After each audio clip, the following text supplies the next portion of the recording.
Gernikan oheak dituen ospitale baten aldeko plataformak Inigo Urkullu lehendakariari eta Nekane Murga osasun sailburuari idazki bat bidali die posta arruntez eta posta elektronikoz change.org bidez sinadurak biltzeko kanpainaren emaitzak helarazteko eta osasun alarmako une hauetan Gernikako ospitaleko 3. solairuak hutsik jarraitzen duela ahaztu ez dezaten.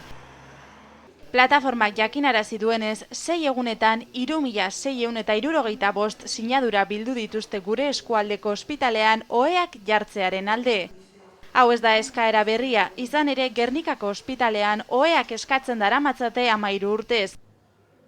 Plataformako kideek adierazi dute Urdulizko ospitalea 2004. urtean sortu zela Gernikakoaren proiektu berean eta gaur egun 128 ohe dituela 9 ebakuntza gela, suspertze unitatea, zenbait espezialitate, barne medikuntza eta onkologia barne. Eibarko ospitaleak proiektua askoz beranduagoa izan da ere, zenbait azpiegitura hobe dituela esan dute.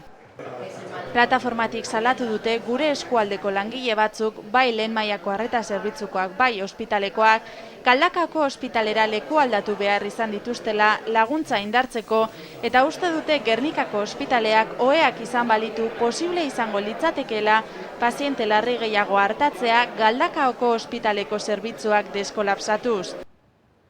Sinadurak batu dituztenek esan dute oraindik ez dela berandu Gernikako ospitalea egokitzeko eta ohe hornitzeko eta haien hitzetan Jaurlaritzako gobernariek Busturialdeko eta Lea Artibaiko biztanlekiko errespetu handiagoa erakusteko ordua da.